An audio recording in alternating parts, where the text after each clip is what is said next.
Lord said to Moses, "Say to the Israelites, when anyone sins unintentionally and does what is forbidden in any of the Lord's commands, if the anointed priest sins, bringing guilt on the people, he must bring to the Lord a young bull without defect as a sin offering. For the sin he has committed, he is to present the bull at the entrance to the tent of meeting before the Lord. He is to lay his hand on its head and slaughter it there before the Lord. Then the anointed priest shall take some of the bull's blood and carry it into the tent of meeting. He is to dip his finger into the blood and sprinkle some of it 7 times before the Lord, in front of the curtain of the sanctuary. The priest shall then put some of the blood on the horns of the altar of fragrant incense that is before the Lord in the tent of meeting. The rest of the bull's blood he shall pour out at the base of the altar of burnt offering at the entrance to the tent's meeting.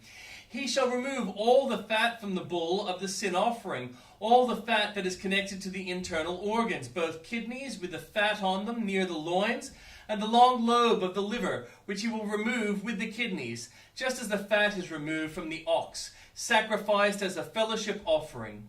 Then the priest shall burn them on the altar of burnt offering. But the hide of the bull and all its flesh, as well as the head and legs, the internal organs and the intestines, that is, all the rest of the bull, he must take outside the camp to a place ceremonially clean, where the ashes are thrown, and burn it there in a wood fire on the ash heap. If the whole Israelite community sins unintentionally, and does what is forbidden in any of the Lord's commands, even though the community is unaware of the matter, when they realize their guilt and the sin they committed becomes known, the assembly must bring a young bull as a sin offering and present it before the tent of meeting.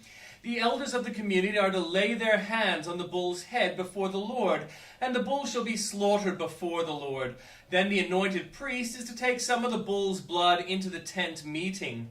He shall dip his finger into the blood and sprinkle it before the Lord 7 times in front of the curtain. He is to put some of the blood on the horns of the altar that is before the Lord in a tent of meeting. The rest of blood he shall pour out at the base of the altar of burnt offering at the entrance to the tent of meeting. He shall remove all the fat from it and burn it on the altar, and do with this bull just as he did with the bull for the sin offering. In this way the priest will make atonement for the community, and they will be forgiven. Then he shall take the bull outside the camp and burn it as he burned the first bull. This is the sin offering for the community. When a leader sins unintentionally and does what is forbidden in any of the commands of the Lord of his God, when he realizes his guilt and the sin he has committed becomes known, he must bring as his offering a male goat without defect. He is to lay his hands on the goat's head and slaughter it at the place where the burnt offering is slaughtered before the Lord. It is a sin offering.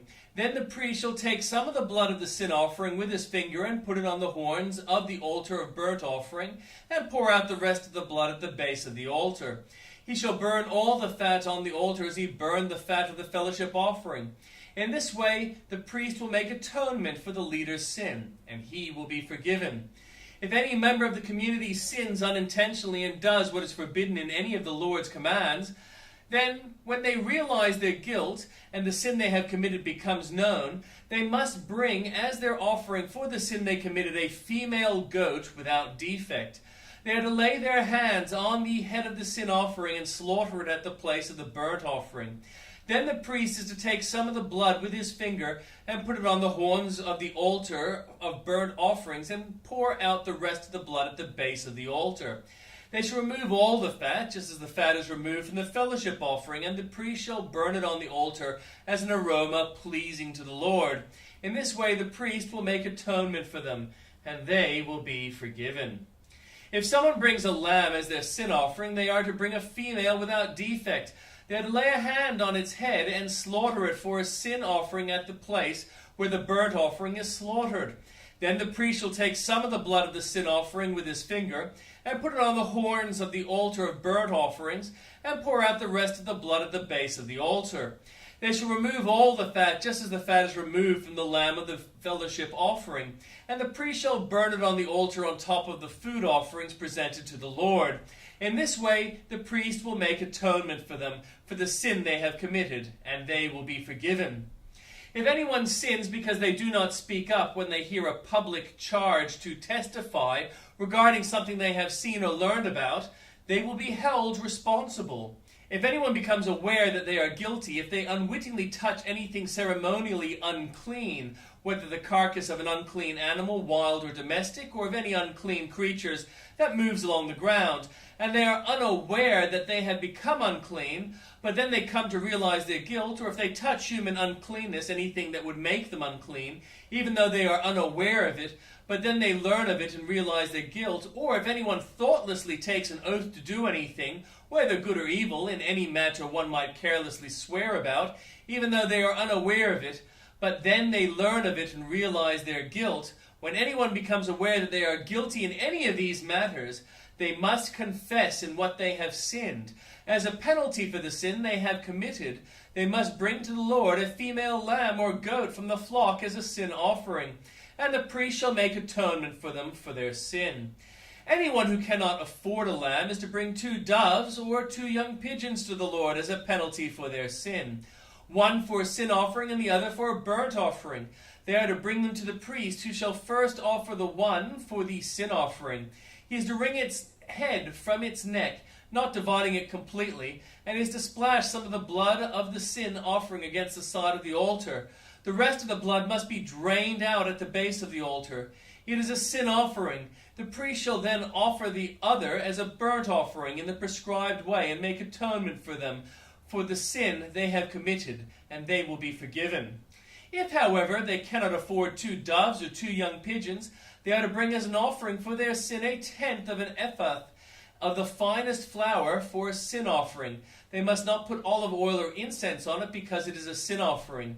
They are to bring it to the priest, who shall take a handful of it as a memorial portion and burn it on the altar on top of the food offerings presented to the Lord.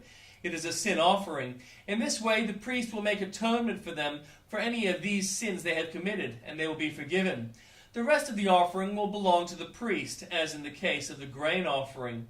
The Lord said to Moses, "When anyone is unfaithful to the Lord by sinning unintentionally in regard to any of the Lord's holy things, they are to bring to the Lord as a penalty a ram from the flock, one without defect and of the proper value in silver, according to the sanctuary shekel. It is a guilt offering. They must make restitution for what they have failed to do in regard to the holy things, to pay an additional penalty of 1/5 of its value, and give it all to the priest. The priest will make atonement for them with the ram as a guilt offering, and they will be forgiven. If anyone sins and does what is forbidden in any of the Lord's commands, even though they do not know it, they are guilty and will be held responsible. They are to bring to the priest as a guilt offering a ram from the flock, one without defect and of the proper value. In this way the priest will make atonement for them for the wrongdoing they have committed unintentionally, and they will be forgiven. It is a guilt offering. They have been guilty of wrongdoing against the Lord." New Testament reading. Immediately after the distress of those days, the sun will be darkened, and the moon will not give its light, and the stars will fall from the sky, and the heavenly bodies will be shaken. Then will appear the sign of the Son of Man in heaven, and then all the peoples of the earth will mourn when they see the Son of Man coming on the clouds of heaven with power and great glory. And he will send his angels with a loud trumpet call, and they will gather his elect from the 4 winds, from one end of the heavens to the other. Now learn this lesson from the fig tree. As soon as its twigs get tender and its leaves come out, you know that summer is near. Even so, when you see all these things, you know that it is near, right at the door. Truly I tell you, this generation will certainly not pass away until all these things have happened. Heaven and earth will pass away, but my words will never pass away. But about that day or hour no one knows, not even the angels in heaven, nor the Son of Man, but only the Father. As it was in the days of Noah, so it will be at the coming of the Son of Man. For in the days before the flood, people were eating and drinking, marrying and giving in marriage, up to the day Noah entered the ark. And they knew nothing about what would happen until the flood came and took them all away. That is how it will be at the coming of the Son of Man. 2 men will be in the field, one will be taken and the other left. 2 women will be grinding with a handmill, one will be taken and the other left. Therefore keep watch, because you do not know on what your day your Lord will come. But understand this, if the owner of the house had known at what time of night the thief was coming, he would have kept watch and would not have let his house be broken into. So you also must be ready, because the Son of Man will come at an hour when you do not expect him. Who then is the faithful and wise servant, whom the master has put in charge of the servants in his household, to give them their food at the proper time? It will be good for that servant whose master finds him doing so when he returns. Truly I tell you, he will put in charge of all his possessions. But suppose that servant is wicked and says to himself, my master is staying away a long time, and he then begins to beat his fellow servants and to eat and drink with drunkards.